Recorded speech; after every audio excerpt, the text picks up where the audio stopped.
John of the Chelsea Fancast. This is my fan bite of this afternoon's PL game versus the Clarets of Burnley at Turf Moor. The fun of winning away. The joy of taking our opponent to the cleaners and leaving them squeaky clean and well beaten, hanging up in the shop. 4-1. 4 fucking goals, can you believe it?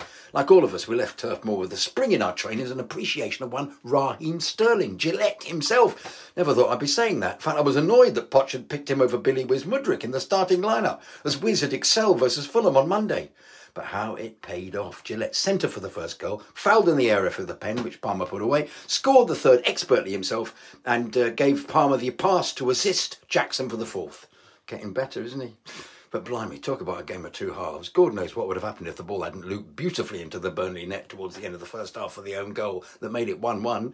Up until then, we've been toothless and not cope with the Burnley press. There was a lot of backwards and sideways passing. We couldn't tell who scored our goal in the away end. I thought it had been a Broja header, but no one celebrated, so an OG made sense. Gillette had crossed it, though, as I said, and this OG silenced the Burnley crowd, who up until then had been very pleased with themselves, making a massive noise with the usual abuse. Because up until then, we've been in a time warp and back to the team who can't score, the usual disease of not shooting, of trying to pass it into the net. I mean, why the fuck did that happen?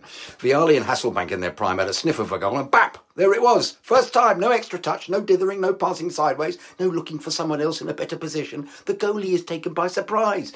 I mean, all right, all credit to Burnley for scoring with their first shot, but Super Poodle was marking no one for the goal, and the player he wasn't marking, of course, scored. Feeble.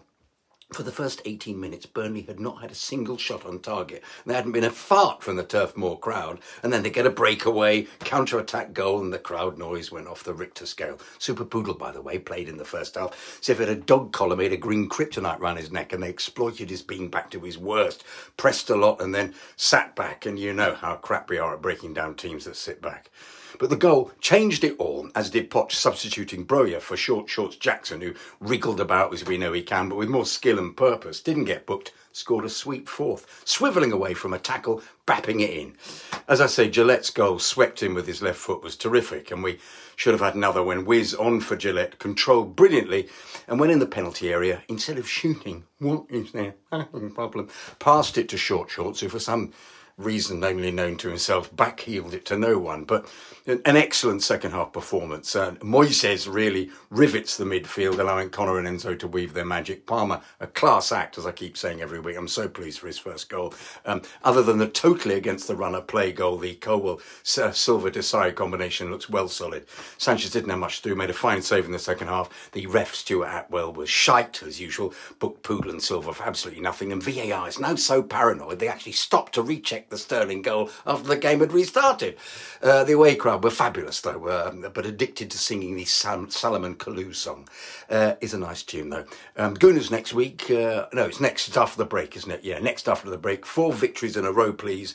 And I'll be on the Fancast on Monday with Chidge and guests to discuss this emphatic victory at 7:30. So make sure you listen on Mixler. Download it from Acast or all good podcast providers. Come on, Ukraine. And y'all.